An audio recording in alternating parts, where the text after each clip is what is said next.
Bonjour à toutes et à tous. Déjà, quelques mots pour remercier tout le monde d'être bien évidemment autour de la table. Et puis, j'en profite bien sûr pour saluer ceux qui nous écoutent.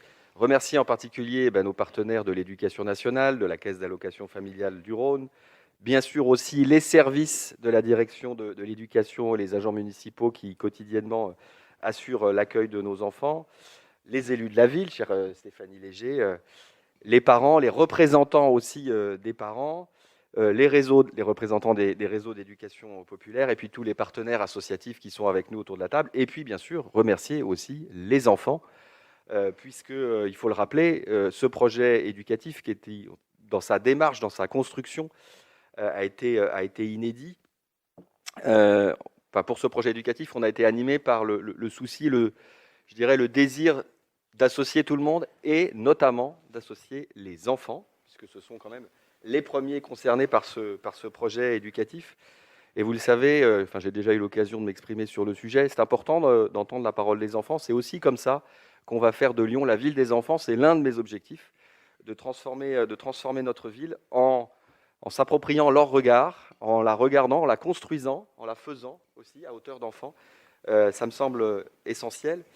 Et ce projet éducatif, on l'a effectivement construit avec les enfants. Cette ville des enfants, bien évidemment, elle se traduit dans ce projet éducatif, elle se traduit aussi dans beaucoup d'actions qu'on mène sur la ville. On les a concertés, les enfants, quand il s'est agi, par exemple, d'apaiser les abords des écoles, quand il s'est agi de végétaliser certains espaces. Et puis cette parole, on la recueille, et on va la recueillir encore plus, au travers des conseils d'arrondissement des enfants, qui finiront par nous permettre d'avoir un conseil municipal des enfants.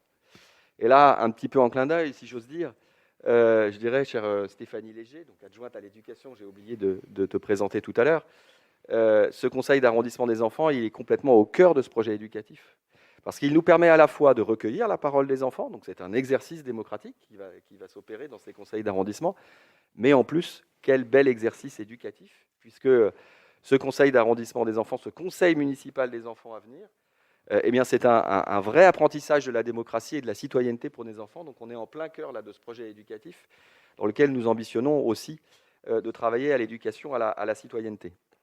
Alors juste un dernier mot, je serai rapide pour dire que je suis ravi que récemment on ait pu avoir le label Ville Amie des enfants de l'UNICEF, parce que c'est un vrai beau message, j'ai presque envie de dire une vraie consécration pour nous de la démarche que nous avons engagée.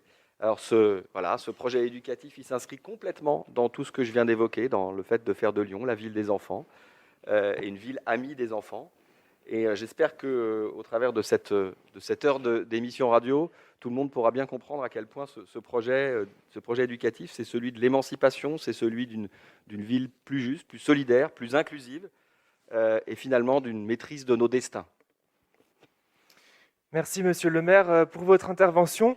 Je me tourne maintenant vers Madame Stéphanie Léger, qui est adjointe au maire en charge de l'éducation. Est-ce que vous pouvez nous définir, pour nos auditeurs, le nouveau projet éducatif de Lyon et dans quel esprit a-t-il été pensé? Quel est son périmètre, son champ d'action, son objectif? Bonjour. Alors tout d'abord, je tiens à remercier sincèrement toutes les personnes qui se sont mobilisées, qui ont travaillé durant ces derniers mois et qui avaient prévu d'être là ce matin. Et oui, nous devions être 340, notamment des enfants. Donc nous aurions été très, très heureux de vous accueillir ce matin à l'hôtel de ville.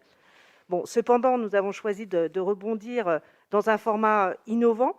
En quelques heures, nous avons pu nous adapter en organisant une émission web radio pour garder le contact avec vous tous et témoigner du beau travail que nous avons réalisé ensemble.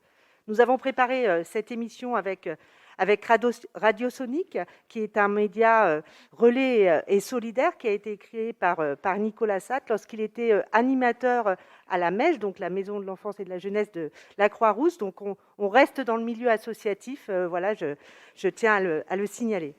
Pour répondre à votre question, le projet éducatif lyonnais, c'est tout simplement le cadre de coopération que l'on se donne tous ensemble, nous, communautés éducatives, c'est-à-dire les enfants, les parents, les enseignants des écoles primaires et des collèges, les directeurs, les animateurs, les ATSEM, les AESH, l'éducation nationale, la CAF, les associations d'éducation populaire et les autres associations, la métropole, nos personnels municipaux, un cadre donc de coopération pour s'assurer du bien-être et de l'épanouissement de tous les enfants de 2 à 16 ans dans notre ville.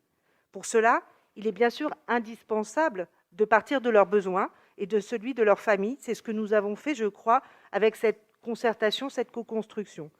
Le projet éducatif, c'est donc le socle sur lequel tous les acteurs vont pouvoir s'appuyer sur tous les temps, scolaires, périscolaires, extrascolaires, sur toutes les périodes de l'enfant de 2 à 16 ans, de son entrée en école maternelle à la sortie du collège, dans l'école et en dehors de l'école, dans tous les espaces, dans tous les lieux de vie. À Lyon, suite à ce travail réalisé ensemble, je serai heureuse de présenter lors du conseil municipal du 15 décembre notre projet éducatif 2021-2026.